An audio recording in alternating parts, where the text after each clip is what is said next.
Assalamualaikum warahmatullahi wabarakatuh.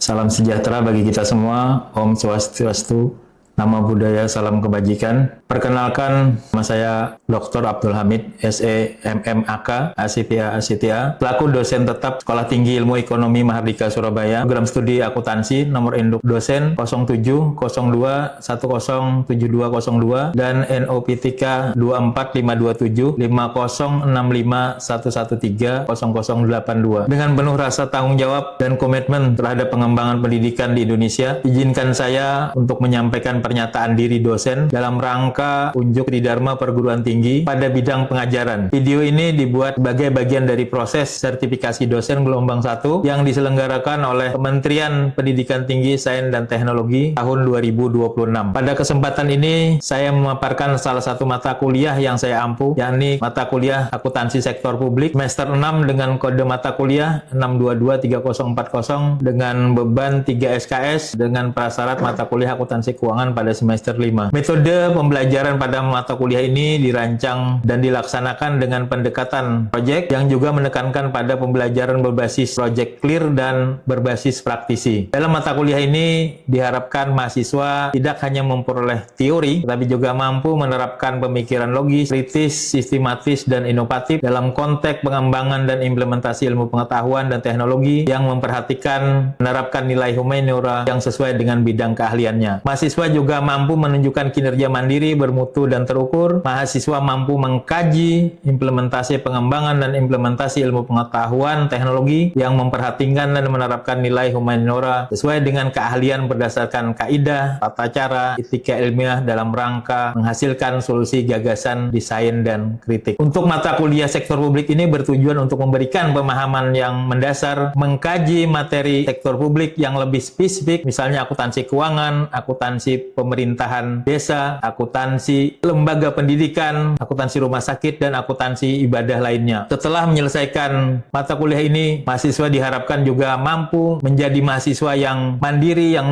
mampu menganalisis, mengimplementasikan laporan keuangan, yang mengaplikasikan prinsip akuntansi pemerintahan yang berlaku, serta mampu secara mandiri menyusun hasil analisis informasi keuangan dan non-keuangan dalam rangka pengambilan keputusan relevan yang andal. Pada pertemuan perkuliahan akuntansi sektor publik ini ada 14 pertemuan yang akan kita bahas. Di antaranya ruang lingkup karakteristik akuntansi sektor publik, perbedaan akuntansi sektor publik, teori dan praktek perancangan anggaran, teknik dan proses penyusunan anggaran, sistem informasi akuntansi, standar akuntansi pemerintahan dan SAK 35, akuntansi pendapatan dan belanja, akuntabilitas, teknik pemeriksaan dan pengawasan internal, prinsip pengenalan jasa di anti pencucian uang, dan yang terakhir nanti di bab terakhir adalah review materi dan diskusi kasus secara komprehensif, diakhiri dengan ujian akhir semester. Untuk penilaian akhir, mahasiswa akan diberikan bobot 10% untuk partisipasi aktif,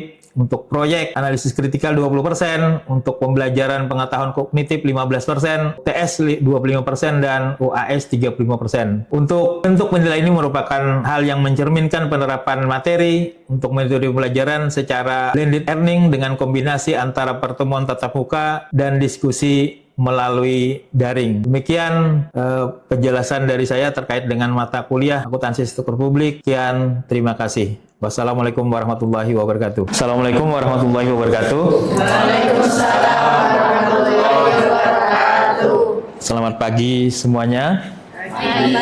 Salam sehat. Alhamdulillah. Ya, pada pagi hari ini kita melanjutkan perkuliahan kita untuk yang kedua ya. Perkenalkan dulu pagi hari ini, mungkin lupa nama lengkap, INIDN dan NOPTK saya ya.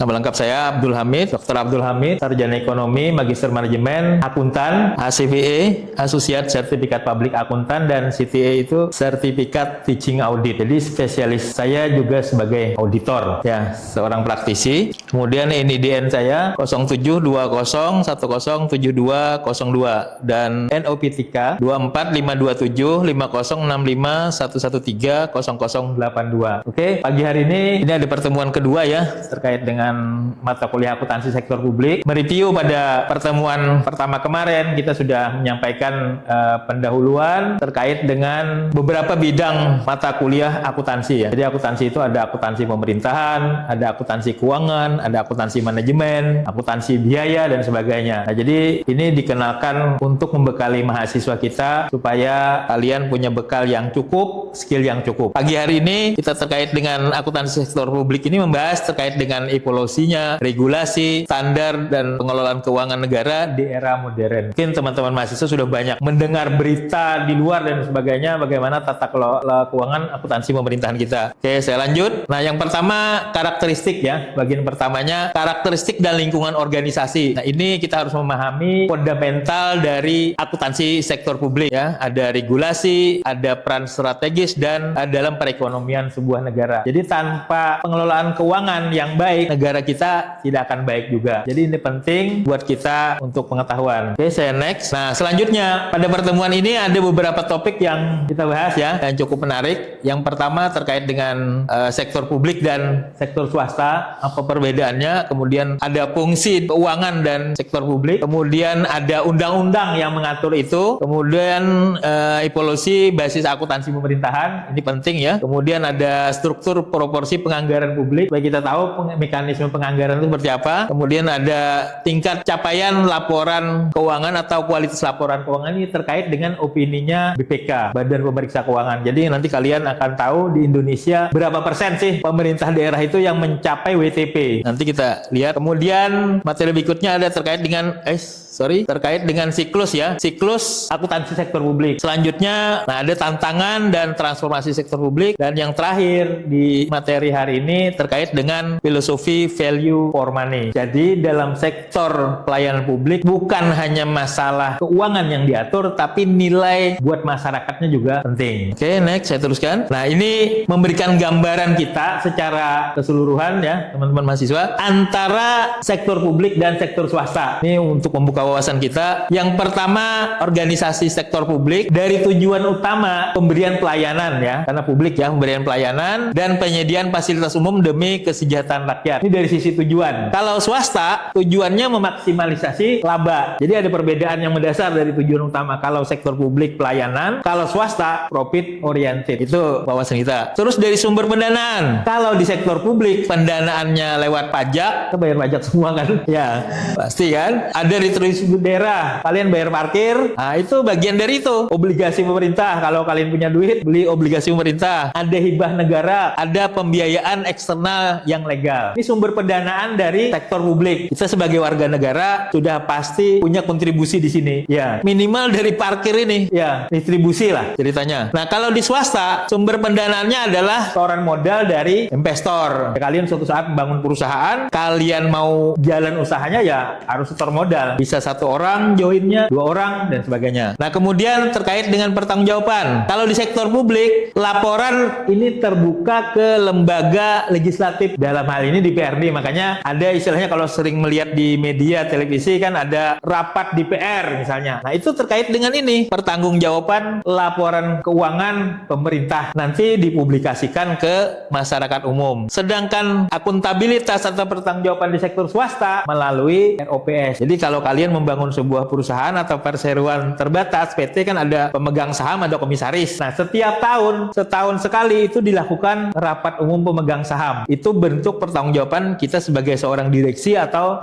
manajer di perusahaan swasta. Nah, hasil ROPS itulah nanti yang dituangkan dalam misalnya pembagian dividen dan sebagainya. Bahkan aturan yang sekarang PP nomor 49 tahun 2005 terkait dengan ROPS ini suatu kewajiban sekarang. Kewajiban setahun sekali, paling lambat bulan Juni itu harus dilaporkan ke notaris. Jadi notaris nanti punya waktu 30 hari untuk melaporkan hasil ROPS itu dan dilampiri laporan keuangannya dilaporkan oleh ke Kemenkumham supaya proses perpanjangan izin dan sebagainya tidak terganggu. Nah, perbedaan terakhir di sini ada struktur organisasi. Kalau di pemerintahan itu bersifat birokratis, ya kaku, dipenuhi juga dengan dipengaruhi juga oleh konstelasi politik. Ya, contoh kita penganggaran itu kan persetujuan DPR dan sebagainya, itu kan politis kan jadinya. dunia. Nah, sedangkan di swasta ini fleksibel. Yang penting kita berorientasi ke profit, efisiensi, dan berbasis produk yang dinamis. Jadi produk kita pun yang dijual misalnya di swasta itu nggak terbatas gitu, fleksibel. Nah, di sini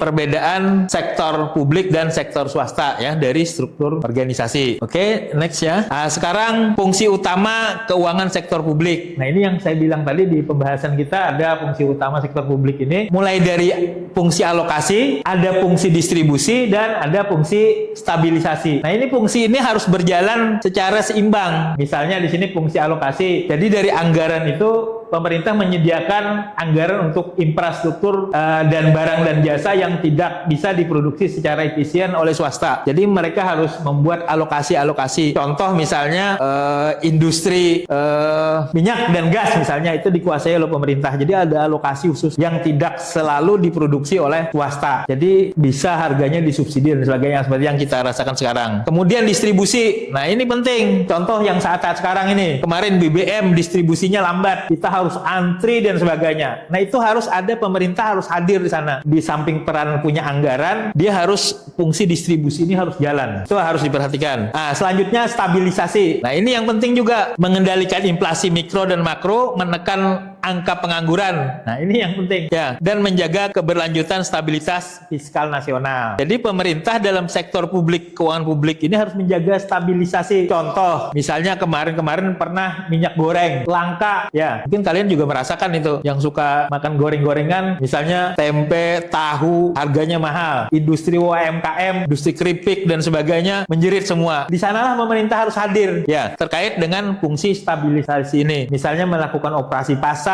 dan sebagainya. Kita sebagai mahasiswa juga harus tahu itu, bisa mensosialisasikannya ke masyarakat supaya jangan panik buying. Itu tujuannya. Nah, ini fungsi utama keuangan sektor publik. Ini dari sisi peran pemerintah. Nah, namun semuanya itu juga balik lagi legal standingnya apa? Ya, ada undang-undang yang mengatur terkait dengan keuangan publik ini. Yang pertama, Undang-Undang Keuangan Negara nomor 17 tahun 2003. Yang kedua, Undang-Undang nomor 1 tahun 2004 tentang perbendaharaan negara, dan yang ketiga Undang-Undang nomor 15 tahun 2004 tentang pemeriksaan pertanggungjawaban negara, keuangan negara. Nah, jadi dalam mengelola keuangan publik itu ada aturannya. Nah, kita semua di sini terlibat dalam aturan ini. Ya, entah suatu saat nanti kalian misalnya setelah lulus misalnya bekerja di sektor pemerintahan dan sebagainya, ini akan mengacu ke undang-undang ini untuk pelaksanaannya ya. Termasuk pertanggungjawaban. Nah, pertanggungjawaban keuangan, ini dikontrol oleh BPK, Badan Pemeriksa Keuangan. Jadi mungkin sering mendengar ada pemeriksaan BPK menemukan apa dan sebagainya terkait dengan penyalahgunaan, itu memang wewenangnya dan ada undang-undangnya yang mengatur itu. Jadi semua ada legal standingnya. Ini regulasi yang berlaku di Indonesia ya. Nah, selanjutnya terkait dengan evolusi basis akuntansi pemerintahan. Jadi akuntansi pemerintahan itu selalu berkembang ya. Nah, disinilah kita akan tahu perkembangan seperti apa. Pertama ada dimensi perbandingan yang kita lihat, kemudian ada akuntansi yang berbasis kas dan akuntansi yang berbasis akrual. Jadi perkembangannya ada perbedaan. Yang pertama, dimensi perbandingan dari pengakuan pendapatan. Jadi dalam akuntansi pemerintahan itu ada dua metode yang dipakai, cash basis dan accrual basis. Ini yang penting ya kita ketahui bersama ya. Kapan kita harus mencatat secara cash basis dan kapan harus mencatat sebagai accrual. Nah, di sini kita lihat cash basis itu dicatat setelah fungsi uang fisik masuk atau keluar ke kas negara. Kemudian kalau dari accrual basis diakui saat hak perolehan timbul atau earning tanpa menunggu kas. Nah, kemudian pengakuan belanja ya. Belanja dicatat ketika kas telah resmi keluar. Kalau cash basis, kalau accrual basis diakui saat kewajiban utang terjadi atau beban dimanfaatkan. Nah, yang terakhir yang evolusi ini adalah terkait dengan laporan keuangan. Ini penting. Laporan keuangan di akuntansi pemerintahan itu ada 7 macam. Ya, ada neraca, laporan realisasi anggaran, ya, laporan operasional (LO), laporan perubahan ekuitas (LVE), laporan arus kas (cash flow), dan CALK (catatan atas laporan keuangan). Ini kalian harus pahami. Kalau ditanya di luar sana, akuntansi pemerintahan itu laporannya ada berapa macam? Ada 7. Ya, ingat 7. Jangan sampai nanti pas ada pertanyaan di luar, bingung. Ya, kita maunya kualitas lulusan kita paham semuanya. Oke, next. Nah, di sini kalau yang menggunakan cash basis, hanya di LLA saja. Jadi hanya di laporan realisasi anggaran saja yang menggunakan cash basis. Kalau accrual basis, semuanya ini ada DLRA, ada neraca, ada laporan operasional, ada laporan perubahan ekuitas, ada laporan arus kas dan CLK, itu masuk semua. Kalau accrual basis, inilah evolusi akuntansi pemerintahan. Dulunya selalu cash basis. Nah, supaya menggambarkan kejadian yang sebenarnya, seperti ini dilakukan perkembangannya. Oke, next. Selanjutnya, struktur proporsi penganggaran publik. Nah, ini penting juga teman-teman ketahui sebagai mahasiswa kita, bahwa dalam membuat anggaran, pemerintah itu ada strukturnya sudah. Ya. Yang pertama belanja pegawai. Ini gaji, ya. Gaji ASN, tunjangan PNS sebagainya. Itu maksimal 30% sebenarnya. Jadi kalau ada pemerintah daerah yang lebih dari 35%, berarti tidak mengikuti struktur anggaran ini.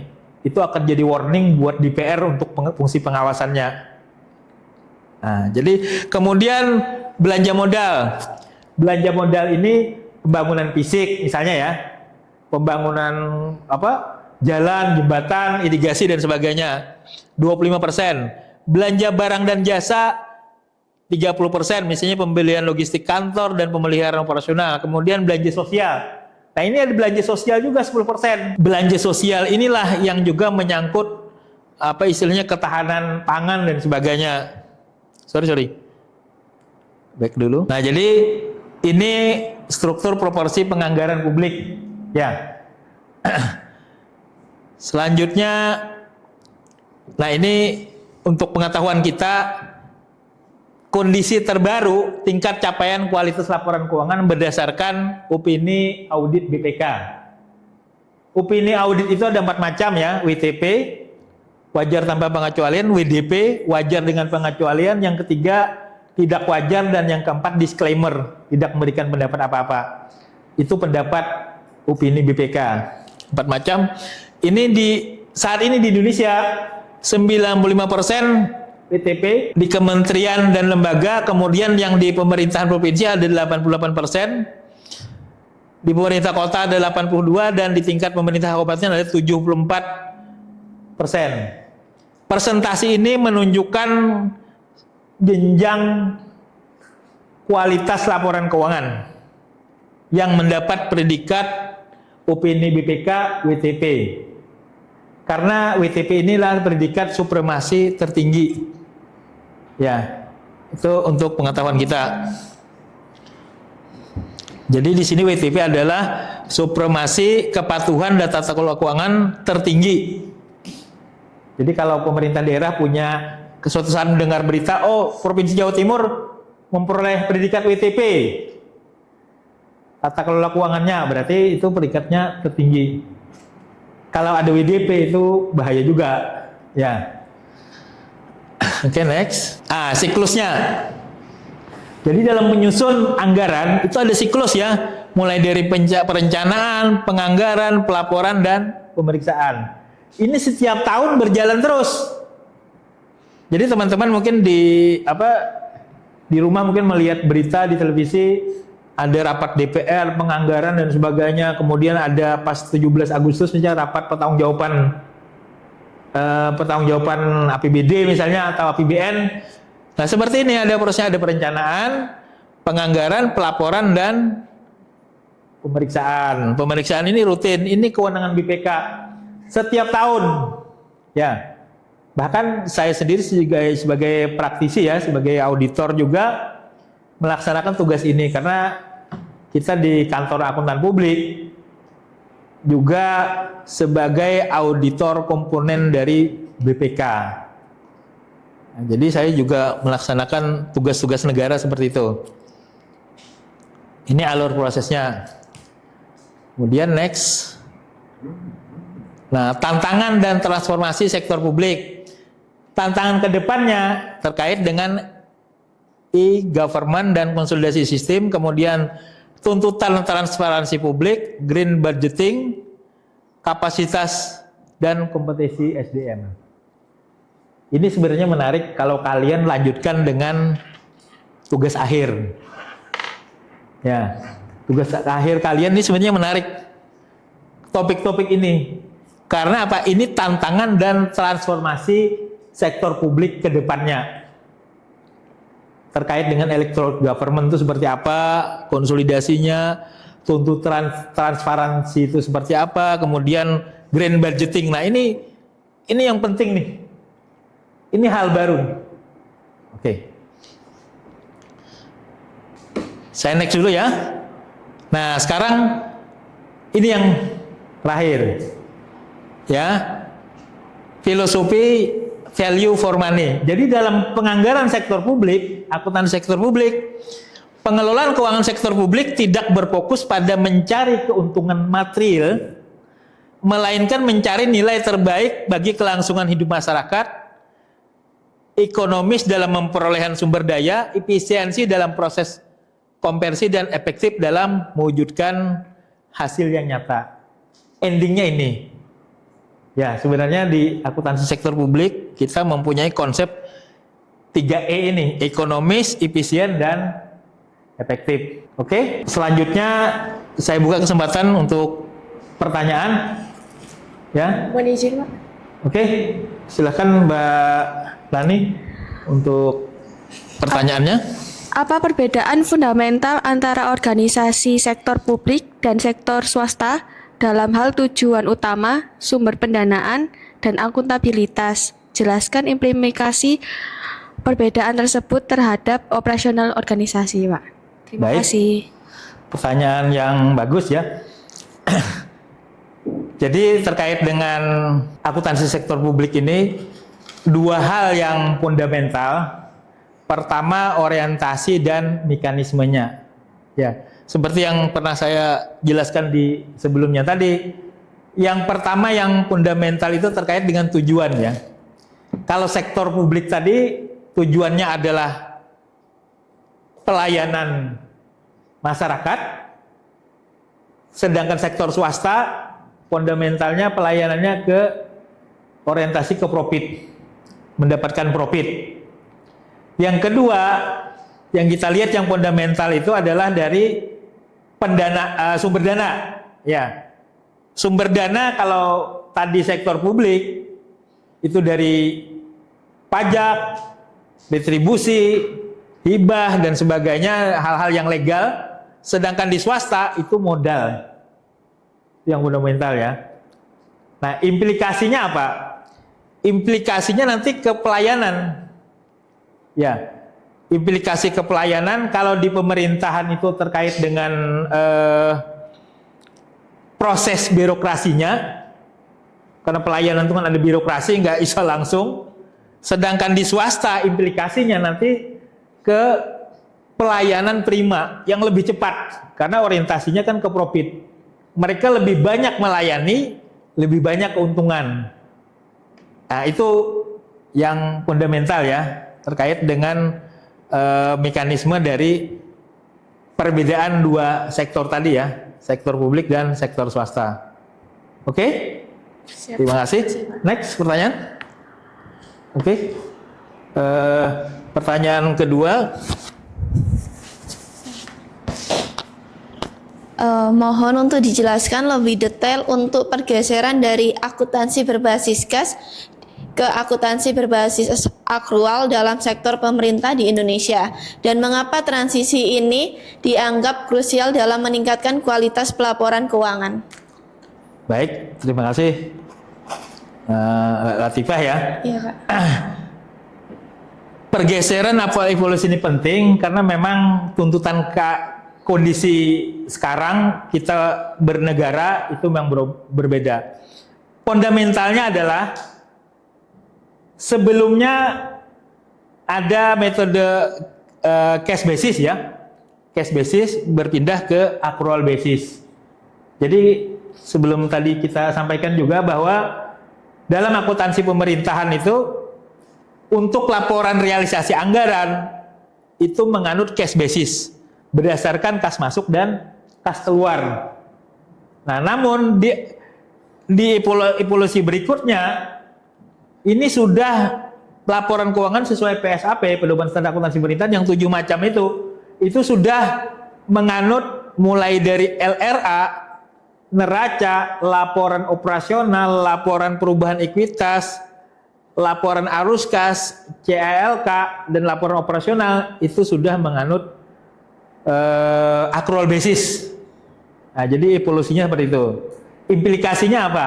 Implikasinya dengan menganut accrual basis tadi, itu akan lebih transparan, akuntabel, dan berintegritas. Jadi laporan keuangan disajikan itu transparan, akuntabel, dan berintegritas. Karena apa? Karena itu tanggung jawab ke masyarakat, ke publik. Seperti itu, Mbak. Oke? Oke, Pak. Baik. Mungkin untuk kedepannya ya, untuk pertemuan berikutnya ada tugas ya. Tugas ini untuk penutup, karena kedepannya kita akan membahas materi yang lebih dalam lagi terkait dengan sistem pencatatan akuntansi tadi. Saya berharap kalian nanti membuka atau mempelajari lebih dulu terkait dengan pencatatan akuntansi di sektor publik. Ya, misalnya saat transaksi pengadaan barang dan jasa itu dicatat debitnya kemana, kreditnya kemana, kemudian masuk ke laporan keuangannya di mana, misalnya masuk di laporan realisasi anggaran, nanti masuk juga di laporan operasional. Ya, seperti itu untuk pertemuan kedepannya. Baik, mungkin pertemuan pada pagi hari ini kita cukupkan dulu ya. Terima kasih atas segala perhatian teman-teman semua mahasiswa. Semoga perkuliahan hari ini membawa manfaat ya dan berkah buat kita semua. Amin. Terima kasih. Saya akhiri dengan ucapan wabillahi taufiq wal hidayah. Wassalamualaikum warahmatullahi wabarakatuh. Waalaikumsalam warahmatullahi wabarakatuh.